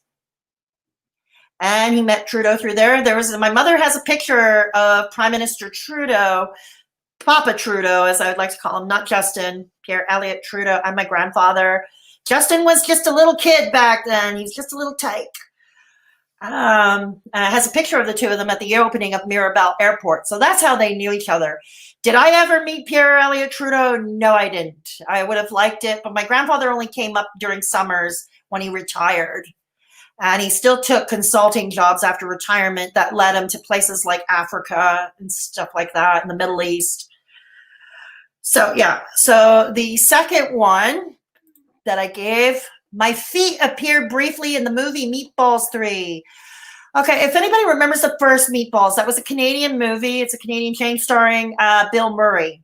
And it took place at a summer camp, and it was cheesy, stereotypical, and it had its racy moments. It was a cheesy, campy movie. And, of course, they had to come out with Meatballs 2 and 3, and both were box office flops. If anybody remembers Sally Kellerman, the original MASH movie in 1970 with Donald Sutherland, another Canadian, a Montreal man. Donald Sutherland as Hawkeye Pierce, Elliot Gould as Trapper John McIntyre, Tom Skerritt. Sally Kellerman played the original Hot Lips Houlihan with Robert Duvall as Frank Burns. So Sally Kellerman, she played sort of like a guardian angel to this outcast kid played by a young Patrick Dempsey. But anyways, at that time when they were shooting the movie, I used to sometimes meet my father after school and he'd drive me home. And so I meet him at his high school. My father did not send me to the same school where he taught. He thought it was a bad idea, and he was probably right. And usually when I would go meet him, I would cut across the football field of his school, take a shortcut. And I think my father forgot that he told me they were filming in that area, and he forgot to tell me, don't go through there, go around, Or maybe he told me and I forgot. But here I am walking across the football field, and I see a group of kids, running out, throwing papers and books, like school days are over. And it's like, what? This is September. We just started school. What is this? And I'm walking and I'm all confused. And then you hear the film. Then you all of a sudden these film, cut. What are you doing here? What are you doing? Get out. Didn't you notice? And it's like, no, I didn't. And my father had to explain that, yeah, I was his daughter, and he had instructed me to meet there. And this is how I always cut through to go to the school. Yeah, so I cut through to go to the school. And at that time, I had these like really stockings with mixed fluorescent colors of squares, and I was wearing like knee-high pants, with them, and these really funky stockings with black shoes, like pumps, so it was kind of open on the top of the foot, so you can see the stockings. They were well pronounced. And then they said, do you want to, we're doing the shot again, the running out of the school, demonstrating, the last day of school. They were filming the last day of school scene. And they chose my father's art and communications class, 11th grade art and communications class. And hence that's it. These were my students, my father's students. And so they said, you can, if you want, run, you run out with the kids, be in the movie. And it's like, okay, cool. Yeah, sure. I'll be in a movie, yay. Little did I know it would be another box office flop after Meatballs 2. But yay, we'll do it. And I did it. And sure enough, for a split second in the movie, okay, during the running scene, the scene, you don't see me, but you see my feet, with these kind of plaid, bright colored feet. You see my feet. Like a royal blue and a purple type thing, in black pumps, you would see that. And man, did I have huge feet. I had huge feet. So that's me. My feet became, I don't know, well, not really a star because the movie was a box office flop. I'm not that interesting. You live and learn. Yes, and I had voice coaching lessons in 1994. Then you remember Ivan Dorshuk and his brothers Stefan and Colin. They were founders of Men Without Hats. And they had this studio on the Main. And I met Ivan briefly. The brothers all shared the studio. And in 1994, at that time, Ivan was working on a solo career, I believe, at that time. Colin was giving lessons. He was giving music lessons. And at that time, I had aspirations of being an actress. I did partake in a play for the 325th anniversary of Montreal. It was David Finario's Joe Beef, where I played multiple characters. And I enjoyed it so much that I thought maybe I could pursue it, as a hobby or whatever. Anyways, I auditioned for something bigger, Repercussion Theater's Shakespeare in the Park, and they were going to be doing Macbeth that summer. And since I already have a terrible singing voice to begin with, and I'm a bit tone deaf, I did pay for some private coaching lessons. I was referred to Colin from a friend from school when I was at university. And says, look, Colin's been coaching me and he's doing a great job. Why don't you talk to him? So I took lessons from Colin. Yeah, that's how it be, to prepare me for an audition for Macbeth, for Repercussion Theater's production for that summer of Shakespeare in the Park. No, I didn't get the part. I didn't even get an understudy, nothing. I bombed, spectacularly failed. I don't know. I know, right? Now I need to rewatch and keep an eye out. Hey, happy Friday, Christina. Good to see you. Yeah. So all three of those were all true about me. All three of those are all true about me. Yeah. I did meet a lot of fascinating people back in the time, Who remembers record stores? Sam the Record Man we had Discus, A&A Records. Later on, H&M or H&L record. I forget. that. I forget what. But yeah, that's my story time. And that's what we did. That's what we did. And yeah, I mean, later in the 90s, things would get, but we're not going to talk about that. So like I said, the 80s, I guess I could describe as bittersweet because, like I said, there was family trouble. I had to leave home early. And that's also when I started becoming actively addicted, in active addiction into cocaine. Like I said, plenty of videos on my channel. There is a playlist called Addiction and Recovery. You can catch my story about addiction, recovery, and all my missteps and mishaps there if you want. If you're interested in that, it's all there. So, yeah, happy Friday. Happy Friday, Mama. Happy Friday. So, anyways, so like I said, kudos to Chantal. I hope she does continue making these period pieces. And like I said, I love the green screen, the pink with the cassettes. I love the outfit. I think, for a big girl, for an obese woman, the black outfit was appropriate, quite appropriate. I was already wearing fedoras in the 80s because I had my first perm when I was 15, and it was at a chain called, I forget what the chain was called, honestly. But the perm solution burned my hair at the top, so I had a bald spot. Yeah, my mother freaked too. So that's when I started wearing the hats, Hey, fedoras are timeless, and they can even add class to basic sweats or PJ bottoms, if you ask me. And they are timeless. Yeah. And that's my story, and I'm sticking to it. Also, good excuse to rewatch the Meatballs movies. Hey, Nix. Yeah, I thought Chantal looked great, too. That's what I was saying, Nix. So, yeah, I thought Chantal, I love the green screen. Like I said, my only critique was the food, but I think I approached it fairly. I don't think I was nasty about it. And I don't think it serves a purpose to get nasty at all. I don't think it serves any purpose. Just constructive criticism if you're going to do a period piece, And I love the concept because I don't think any other mukbanger is doing that to date, was the food, Because like I said, the 80s, people were on a health kick where they were starting to get on a health kick.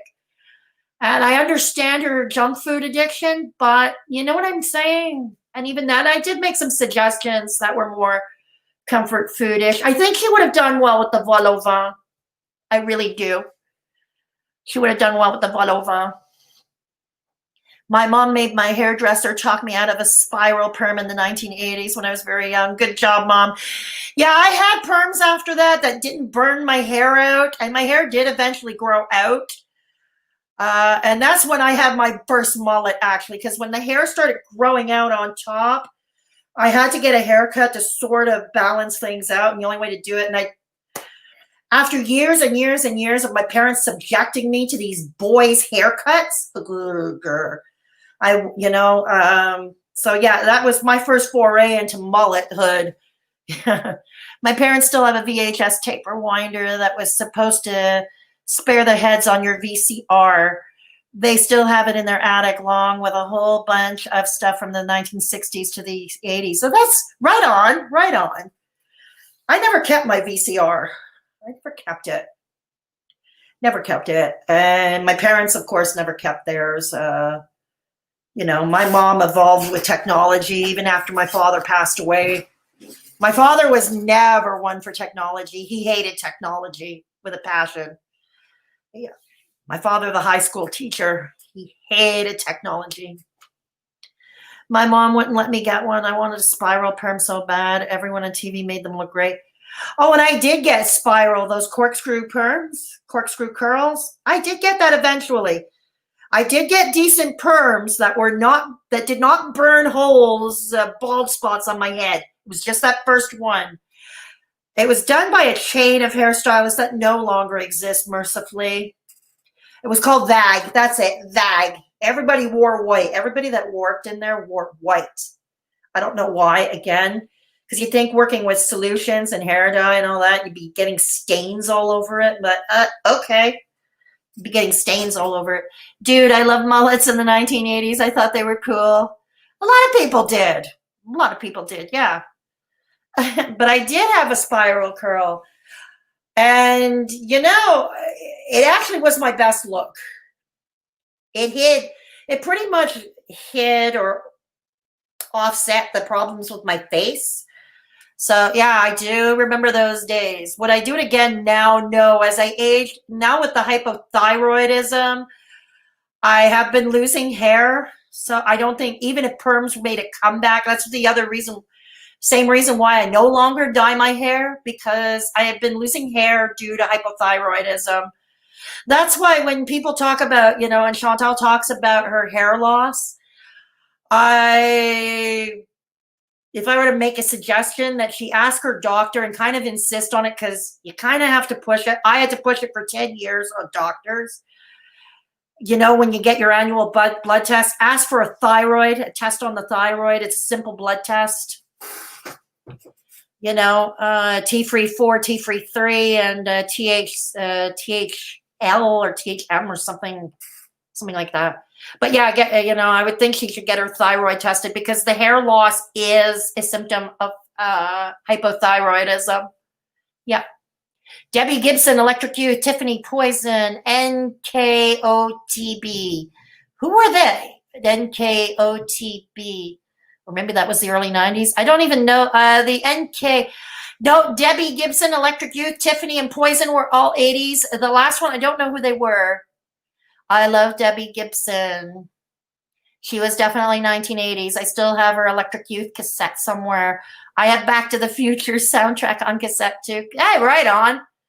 But my favorite movie of the 80s, like I said, I still contend, it's Heathers. It's Heathers. And a close second for me is Breakfast Club. Like I said, let me know in the comments later if you want to see me do a video doing a character analysis on the Breakfast Club kids. So I think that would be interesting to do. As somebody who was a former student of writing, aspiring to a now failed writing career, I had to learn about character arc. And that was a good movie to learn by. Heathers too. Heathers too. I wasn't a fan of New Kids on the Block. Isn't one of them now on that show Blue Bloods with Tom Selleck? One of them, the former New Kids on the Block. If I'm not mistaken, one of the Wahlberg brothers. Yeah. Yeah. Speaking of Tom Selleck, Magnum PI, the Hawaiian shirts and that cheesy mustache. But I have to admit, I did like Magnum PI. I did. I loved his arguments with Higgins. I mean, Higgins was just beyond a caricature. You had to wonder, like, the guy was perfect in everything, had a doctorate in mathematics, this, that, and the other thing. And fuck, what is he doing managing a household staff at a mansion? But I think it was later revealed that he was Robin Masters. Yeah. Heathers, absolutely. Can't Buy Me Love, yeah. Donnie, thank you, Megan. Thank you. 16 Candles. 16 Candles, that was okay. It was okay. Yeah, it was fine. I wouldn't watch that one over and over again like I would, say, Heathers or The Breakfast Club or some of my favorite movies from the 60s, like The Graduate. We saw a very young Dustin Hoffman with Anne Bancroft. The Graduate. Or that independent film from 1967 starring Patty Duke and Martin Balsam called Me, Natalie. Because the main character, it was a character study. And I could relate so well with Natalie, the character of Natalie back then. The only difference was Natalie was slim, I was fat. So, yeah, Higgins was hilarious. You know, you had to wonder, you know, you could do all these things and you got this education, you got this knowledge.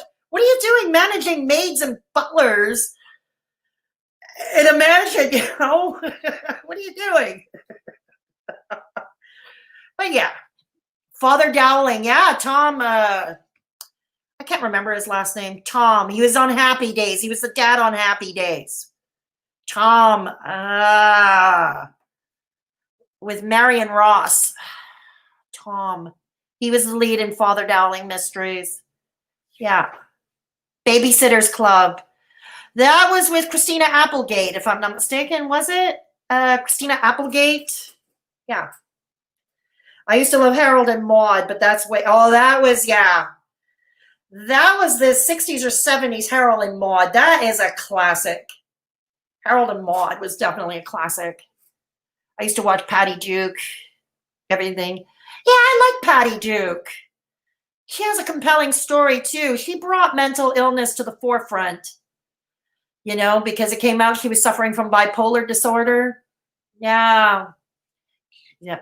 Bosley, thank you, Daphne. Bosley. You remember me, Natalie, too, Anti-Apocalypse? Yeah. Because I was able to relate so well to Natalie, you know. I was able to relate so well to her.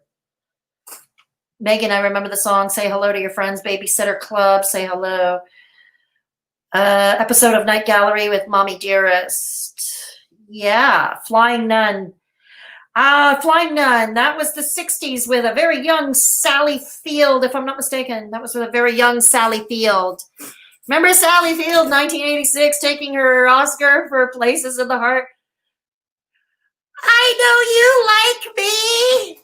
I know. Oh, I know you like me and you can't deny it. Or whatever. It was weird. Weird. A lot of weird things happened back then. Yeah. So yeah, this was a bit of fun going down memory lane with Chantal, like I said. I hope she continues in this vein because I enjoy this, you know, and it does take a little more effort to make those kind of videos. You know, I wouldn't call it that particular genre lazy content because, you know, she had to do some research to get some clothes, especially clothes that would fit. Because I imagine, for instance, the 20s that she did, it couldn't have been easy to find some plus sized, you know, considering those flapper dresses were made straight. Yeah. So yeah, I forgot her name for a second. Joan Crawford. Yeah. Mommy Dearest. Yeah. It was the true story of Joan Crawford. Joan Crawford was played by Faye Dunaway, if I'm not mistaken. It was played by Faye Dunaway. Yeah. So yeah, like I said, yeah, so that was a lot of fun. Okay. So anything else you all have to add in the chat? Because I'm going to end it in 5 minutes because I've been on for almost 2 hours already. If there's anything to add, last few minutes, all yours there. While we're at it, I will take care of the, once again, the obnoxious e-begging portion of the show. If you haven't done so already, please give this video a thumbs up or a thumbs down if you didn't like it. It's all engagement. If you haven't subscribed already, please consider subscribing. If you wish to support the channel, you don't have to, but if you wish to support the channel, you may do so. I have Patreon where I upload about once a month. More personalized, more personal content. I also do a few reactions, but it's more personal content, stuff I want to test drive an audience, a smaller audience on first. So for as little as $1 a month, you can do so. Or for a one-time donation, I have PayPal. If you wish, I have PayPal. I also have merch, which I'm moving pretty soon to Shopify. But right now it's still at Teespring. And I'll put that link there if you want to check out my merch. Get some t-shirts these days. See t-shirts, a coffee mug. And if you haven't joined our Discord server already, what are you waiting for? Come meet an awesome group of people with rooms to suit all tastes. Yep. Oh, Nix, I keep these streams up. You'll get to catch it. Don't worry. You'll get to catch it. Yeah. Oh, no, you'll get to catch it. So, yeah. So if you haven't joined our Discord, just 2 things about our Discord. Number 1, you have to be over the age of 18 to join. Secondly, you do have to go through a verification process right now. It's because we are trying to prevent, hey, Hearts Love. That's okay, Hearts Love. You'll be able to catch this after. It was a fun stream had by all. Yeah. Yeah, it is. So, yeah. Anyways, yeah, so our Discord server, like I said, we had a bit of drama issue, which we corrected right away, and that's why it was just a couple of trolls that had joined, which is why we implemented the verification process. I know a lot of Discord servers you hear are with some levels of drama and toxicity. we do all to ensure that our Discord server is a nice place to be online, a nice place online, a safe place if you want to vent or whatever. We can share resources if needed. If you want to talk about politics, share your artwork, share your blogs or your YouTube. Want to share your animal pics, get your meme on. We've got everything. Want to share recipes? So if you haven't joined our Discord, please consider doing so. Yeah. I'm glad you enjoyed it, you live and learn. I'm glad you enjoyed it. Yeah, cool. So that's that. All links that I just put up there are in the description box below this video as well. So you'll be able to get to them anytime you like at your own perusal. And I leave the stream up. So anything else? Anything else? Yeah, Hearts Love is a mod in our Discord server. She does an awesome job. Wraith Phoenix, without her, the Discord server would not have been possible. She's not here now, but Wraith Phoenix handles all the tech. Because as we know, I am a technical null. Yeah, almost a Luddite. Yeah, please. Thank you. Yes, Nix, thanks for stopping by. You have a great weekend too. Feel free. The stream will be left up. You can catch it. You know, if you had to leave early or you joined late, no problemo. Okay. And I hope I talk slower if you feel a need to play it at a speed. Thank you, Daphne. I'm glad you had fun. Thank you, Daphne. Glad you had fun. Yes. Hearts Love. Yeah. So Hearts Love, she's one of my oldest mods, like I said. Yes. One of our oldest mods. I already took care of the obnoxious e-begging portion of the show. Okay. Oh, you're so welcome, Megan. You're so welcome. You're so welcome. So I hope you enjoyed this trip down memory lane. I may or may not react to another Chantal video if she does another period piece. Because I think it's fun, because I do enjoy period pieces. It is up my thing. And I think it is creative, you know, when you're competing with all these mukbangers. So I think it's good that she's doing this and she's experimenting. I think this is, I mean, I know many of you don't like the idea of her doing mukbangs, but if she's going to do them, I think this is a cool way of doing it. You know what I mean? I don't know if I said it right. You know, because like I said, if she's going to do them anyway, regardless what anybody says, she's going to do mukbangs anyway. So why not? You know, she's doing something creative with it. It's fun. My only critique was her food. And some said that she probably should have included more Canadian trivia, which I hope I took care of. The Canadian trivia. Yeah. You see, we can have fun reacting to a video without hating on them. We can. Doesn't have to be a train wreck. In fact, if anything, I'm more of a train wreck than she is. Okay. Arguably. Some say. Never mind. Okay. Thank you. Thank you, Anti-Apocalypse. Thank you. You see? Yeah. Oh, hi, Citrine Dream. I'm about to get off soon, but Citrine, if you want, I'm going to leave the video up. I leave all my streams up. Excuse me, it's because I don't smoke enough. I'm an incurable chain smoker. So yeah, I leave all the, like I said, leave all the streams up. And once again, please consider subscribing if you haven't already done so. Give a thumbs up if you haven't already. Give a thumbs down if you didn't like it. And the stream will still be up. So I wish you all a happy Friday, great weekend. I may come back and do another live this weekend, maybe not. It's going to largely depend. Oh, that's okay. YouTube sucks with notifications. It's all right, Citrine. But yeah, I encourage you to watch it. I don't know how long it'll take to render, for YouTube to render it, but yeah, please, by all means. Excuse me. Yeah, so anyways, have a happy Friday. I may jump on this weekend, maybe not, depends how I feel. If you have topic ideas, please feel free to leave them in the comment section below for either a live or an upload. You know, usually I do with my edits and stuff. Leave that in the comment section below. I'm open to suggestions. Take care of yourselves and each other. And I will catch you all in the next one. You all are rock. Bye for now.